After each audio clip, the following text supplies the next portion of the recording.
Welcome back. Now, Johannesburg Mayor Mpho Phalatse has denied that she's corrupt and has failed in her duties.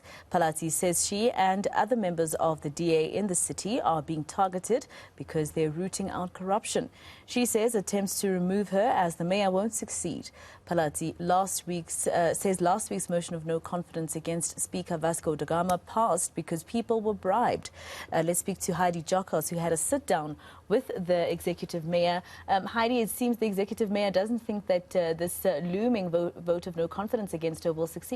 Yes, she's not phased at all. She basically indicated that there has been no meeting that has been called. That normally takes about 72 hours to activate, basically. So there will be no sitting of council tomorrow. So the plan for minority parties to have this vote of no confidence against the mayor happen tomorrow, it doesn't seem as though it's going to happen. It might only happen next week. But the fact of the matter is that the mayor did tell us today that she is not worried at all. She says they have succeeded many votes of no confidence against a number of members from the DA many times, and she says that this is nothing but a target, and the DA is currently making all the right noises, and they are a problem for many political parties because they are fighting against corruption and they are trying to turn the city around. She says they have a problem with this, and this is why they are targeting, for example, Vasco da Gama and now the mayor. But I want us to listen to what the mayor actually responded to the possibility of her being removed.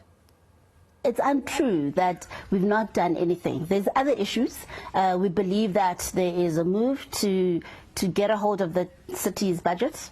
As you can imagine, people had access to all sorts of things. We're uncovering a lot of corruption daily.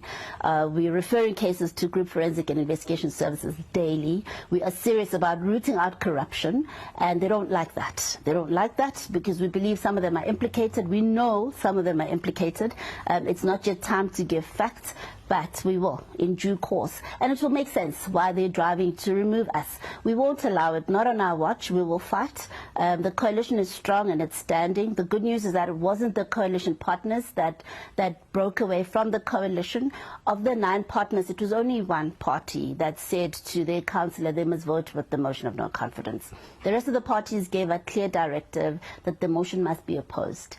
And it was individuals in those parties that decided to go rogue, and those individuals are being dealt with by their various political parties. That will restore numbers to the multi-party government, and we should be able to defeat a motion. We've defeated a motion against the Speaker before. What went wrong this time around is that they bribed people, and some people took up those bribes. Unfortunately, you would have seen yesterday a case was opened at the Hillbrow police station with some of our councillors confessing to having been approached with those bribes, and unfortunately some of them said no, and we're really proud of those councillors. So it shows you that the majority of the people in the coalition really want to get on with the work of the rebuilding. Unfortunately, a few were tempted. Some might not have been bribed, I don't know, but we had a total of 6 councillors in the coalition who voted with the motion, and it's really unfortunate, but that should be sorted out in a few days.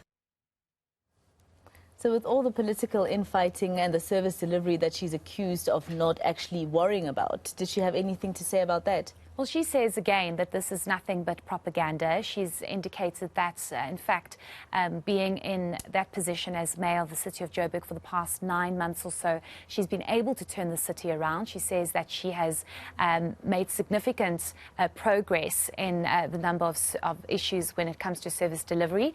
She also says that there's a massive backlog, and that's been problematic. She's basically indicated that she's inherited and taken over a city that was problematic because of the previous administration. But she says that residents should not be worried because at the end of the day, as much as there's political infighting, she says they're dealing with it politically, and they are not going to allow that to affect service delivery. Let's listen to her on that once again. You know, I've been in office for 9 months. Our multi-party government has done a lot for the city of Johannesburg. We're getting a lot of positive reviews from residents and even other people in other parts of the country say we wish we were in Johannesburg. We can see what's happening. We can see the city is going somewhere. We're dealing with a massive backlog. So just to give you an example, our infrastructure backlog alone sits at around 300 billion rands. Our capital budget for the current financial year is 7.7 billion rands. So just to give you perspective of what is doable in the short term, but even in spite of those limitations, we're still making strides and we're still rebuilding the city. We're attracting investment. We're working more closely now with the private sector, and we're trying to stretch the little that we have to make it do more for our residents, but also inviting other people to come and work with us where we've got limitations.